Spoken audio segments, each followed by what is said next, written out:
Presiden Joko Widodo (Jokowi) telah menekan aturan baru terkait Badan Usaha Milik Negara (BUMN) yang tertuang dalam Peraturan Pemerintah Nomor 23 Tahun 2022. Dalam PP 23 Tahun 2022 tersebut disebutkan Direksi BUMN tak bisa seenaknya melepaskan tanggung jawab apabila perusahaan yang dipimpinnya rugi. Kehadiran PP 23 Tahun 2022 merupakan revisi dari PP Nomor 45 Tahun 2005 tentang pendirian, pengurusan, pengawasan dan pembubaran Badan Usaha Milik Negara (BUMN). Lebih lanjut secara spesifik disebut dalam pasal 27, setiap anggota direksi BUMN bertanggung jawab penuh atas kerugian perusahaan. Kemudian di pasal 27 ayat 1, setiap anggota direksi wajib dengan itikat baik dan penuh tanggung jawab menjalankan tugas untuk kepentingan dan usaha BUMN.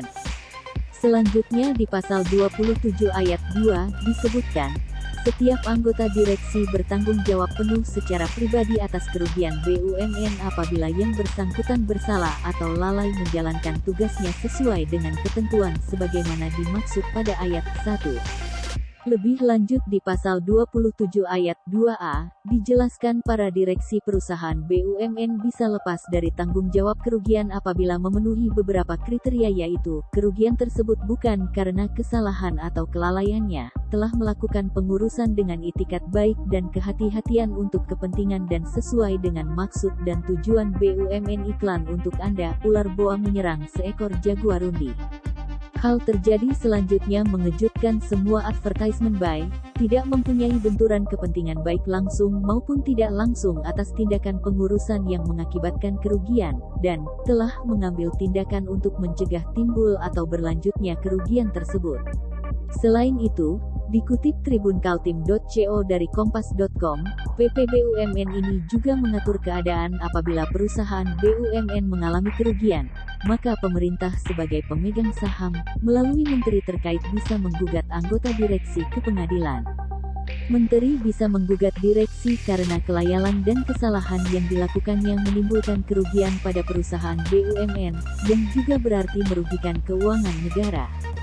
Atas nama Perum, pemilik modal dapat mengajukan gugatan ke pengadilan terhadap anggota direksi yang karena kesalahan atau kelalaiannya menimbulkan kerugian pada Perum, bunyi pasal 27 ayat 3. Adapun terkait aturan tanggung jawab komisaris BUMN, tercantum dalam pasal 59 ayat 2, komisaris dan Dewan Pengawas bertanggung jawab penuh secara pribadi atas kerugian BUMN apabila yang bersangkutan bersalah atau lalai menjalankan tugas. Anggota komisaris tidak dapat mempertanggungjawabkan kerugian seperti di pasal 59 ayat 2, apabila a. telah melakukan pengawasan dengan itikat baik dan kehati-hatian untuk kepentingan perseroan Perum dan sesuai dengan maksud tujuan perseroan Perum b. tidak mempunyai kepentingan pribadi baik langsung maupun tidak langsung atas tindakan pengurusan direksi yang mengakibatkan kerugian c. telah memberikan nasihat kepada direksi untuk mencegah timbul dan berlanjutnya tindakan tersebut. Sementara itu, disebutkan kewenangan Menteri BUMN. Pada pasal 23 ayat 1, disebutkan Menteri BUMN memiliki kewenangan memecat direksi perusahaan BUMN, dengan alasan demi kepentingan dan tujuan perusahaan pelat merah. Dikutip tribunkaltim.co dari kontan.co.id, seperti yang tertulis dalam pasal 23 ayat 1, anggota direksi sewaktu-waktu dapat diberhentikan berdasarkan keputusan RUPS untuk Persero dan Menteri untuk Perum dengan menyebutkan alasannya. Kemudian, pada pasal 23 ayat 2, disebutkan, pemberhentian direksi sebagaimana dimaksud pada ayat 1 dilakukan berdasarkan kenyataan anggota direksi yang bersangkutan a. tidak dapat memenuhi kewajibannya yang telah disepakati dalam kontrak manajemen b. tidak dapat melaksanakan tugasnya dengan baik c. tidak melaksanakan ketentuan peraturan perundang-undangan dan atau ketentuan anggaran dasar d. terlibat dalam tindakan yang merugikan BUMN dan atau keuangan negara e. melakukan tindakan yang melanggar etika dan atau kepatutan f. dinyatakan bersalah dengan putusan pengadilan yang mempunyai kekuatan hukum yang tetap, atau g. mengundurkan diri. Sudah nonton? Jangan lupa like, subscribe, dan share ya!